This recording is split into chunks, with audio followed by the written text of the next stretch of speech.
and I met all the people on there, Greg Davis and Alex Horn, and I talked to them and hung out. The Danish version of Saturday Night Live, I was on it.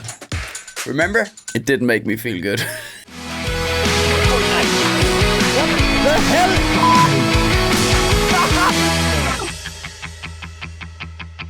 Hey, here we are. I just got in the door. I had everything set up, so I was ready to, okay. That's definitely a comedian stream. When you're like, I made sure everything worked before I left home. This is exactly what I wanted to happen from this. Great job. How's this? Okay, what about now? We'll make it work. Nope. Oh God, making everyone seasick. That'll do. There we go. I was at Varberg's. My good friend, my great colleague, basically he was one of the guys I started with. And he has his own club in Vesterborg. And I just got back in. I'm hungry because I didn't eat enough. So I'm having these rice cakes. Rice cakes. The audacity to call it a cake. Jesus. Yeah, but I just got off stage. And, okay, I need more rice cake. One more rice cake. How have you guys been doing today? Today I had a very effective day. Wrote some more material. Booked the Varberg show. Went to the gym. Did some deadlifting for the first time. Boy, I'm weak. For the first time in a long time. Wrote some more material. Set this stream up and did 40 minutes in English, and also talked on Zoom with my mate Russell Howard for like 2 hours, just talking about the business. He ran some of his new material by me, and I ran some of my material by him. We kind of had a little online jam session. That's actually very doable. Hitman Sue says I would love for something like QI, Mock the Week, or 8 out of 10 Cats on Danish TV. Me too, mate. I think they did something like QI called Fis i en hornlygte with Carsten Eskelund. He hosted it. But I'd love to do some stuff like that. Simon Talbot commented they did Taskmaster and Shooting Stars. Yeah, they did. Yeah, I'm hoping to get on the English Taskmaster one day. Might do that. Stormester. But that's right, Hitman Zeus. I forgot the Danish version. Danish versions of British talk or game shows are always so awkward. Yeah, there's something. I think it's just the size, like the amount of awesome people in the UK and the tone they've got. Also, even American talk shows where it's like panel shows with 5 people, it doesn't work as well as the British ones, I think. And I think that the tone of the British talk shows or game shows are just so much better than any other country.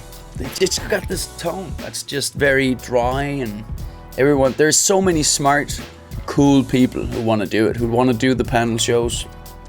And you can always put together 4 or 5 people who are just hilarious and good. So it always works. And then when they try to do it in America, it just becomes 7 people yelling at each other on Fox. Listen, there's only one way to do this. No, you shut up. Let me finish. Fuck you. Jesus. It's kind of a different vibe. Yeah, I went to see Taskmaster with Russell actually, because Russell was on a season of Taskmaster. So I went to see it, and I met all the people on there, Greg Davis and Alex Horn, and I talked to them and hung out. They were just so good. Watching it live, like, it's very clear that of course it's too long when it's live. They gotta edit it down to make it work, but it still worked. They still nailed Stormester. They did. Yeah, Stormester works. I think it works. The Danish Taskmaster definitely works. It's the first panel or show like that that I think really works. That I might do at some point. Let's see what happens. But most other Danish copies, like Live for Bremen, not so much. Yeah, the Danish version of Saturday Night Live, I was on it. Remember? One of the first, some of the first seasons. I did like a season of it. I guest hosted one. And it went really well. And then I became an actor on it for like a season. It didn't make me feel good. But some of it is okay. It's just an hour of live TV every week. And there was so much stuff that was so different to the American Saturday Night Live. The way the audience was placed. the way they shot it during the night. No auto cue, no teleprompter. You just have to remember an hour of material every week. You got the scripts Thursday night. A lot of actors started changing the scripts because they didn't like it, and not all of them were comedians. And some of the comedians had some ideas that were good that didn't go through, and people misunderstood a lot of the sketches because they were too rough. So you were just standing there, afraid and stressed every week. That was my feeling. Perun says Live for Bremen started out pretty well, and then over time everyone just seemed to get a bit tired and desperate. Yeah, I think it kind of lost its grip over the seasons. I kind of felt that as well. Maybe it's because I was in there. I did pretty good, and then I became a regular, and then everything tanked. The more they put me on screen, the less people enjoyed it. A lot of the stuff I really enjoyed doing, don't get me wrong, now I'm kind of putting it down. A lot of the stuff was really good. It's just, who can write an hour of live sketch comedy every week with like a minimal budget? Yeah, and people have to remember all the lines, and actors are like, I don't feel like doing this part. I'll improv. It'll be a lot better because I'm an actor. Like, yeah, but comedians wrote this. Just say the lines. Say the punchline. And then the director changed everything, even the content. And don't get me wrong, it was as good as you could expect. But sketches are hard, man. I have my own sketch show. It is hard.